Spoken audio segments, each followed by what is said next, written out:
ఒకట పొలం దున్నుతుంటే అతని నాగలికి ఒక తెల్లటి రాయి తగిలిందంట. చూడగానే చాలా చక్కగా ఉంది, అద్భుతంగా ఉంది.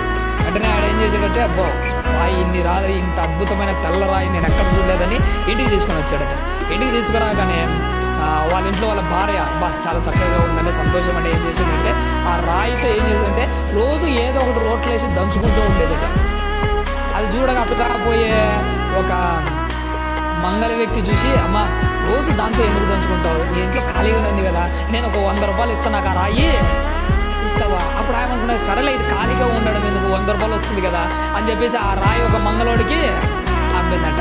వాడు ఏం చేశాడట, మంగళ షాపులో పెట్టుకుని రోజు దాంతో నూరుకుంటూ క్షౌరాలు చేసుకుంటూ ఉన్నాడట. అటుగా వెళుతున్న ఒక సాకలి వ్యక్తి చూసి, నీకు 1000 రూపాయలు ఇస్తాను, నాకు ఇస్తావా అన్నాడు.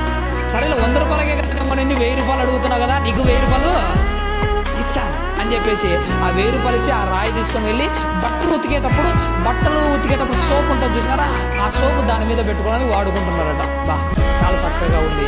మళ్ళీ అటుగా పోతున్న ఒక కుండలు చేసే కుమ్మరి ఆ రాయిని చూసి, చాలా బాగుంది, నాకు ఇస్తావా, కుండలు అదమడానికి, పచ్చి కుండలు అదమడానికి నాకు అవసరం వస్తుంది, నీకు 2000 ఇస్తానన్నాడట. అబ్బో నేను 1000 రూపాయలుగా కొన్నాను, ఇప్పుడు 2000 వస్తుంది అని ఆ కుమ్మరి ఏం చేస్తాడు, 2000 ఇచ్చి కొన్నాడట. ఆ కుమ్మరి కూడా ఏం చేస్తాడంటే రోజు ఆ పాత్రను కొడుతూ ఆ పాత్రను రెడీ చేసుకుంటారంట కుమ్మరి కుండను. అటుగా పోతున్న ఒక వజ్రాల వ్యాపారి దాన్ని చూసాడట.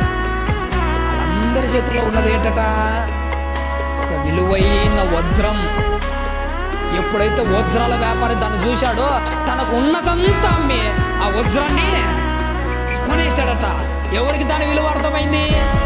వజ్రాల వ్యాపారికి మాత్రమే అర్థమైంది. ఒక కుమ్మరికి ఆ వజ్రం విలువ అర్థం కాలే. అంత మాత్రం వజ్రానికి విలువ లేనట్ట. నీ విలువ కూడా, నీ విలువ అర్థం కాని వాళ్ళ దగ్గర నువ్వు బాధపడాల్సిన అవసరము లేదు. నీ విలువ నిన్ను ఘనముగా ఎంచే నీ ప్రభువుకు బాగా తెలుసు.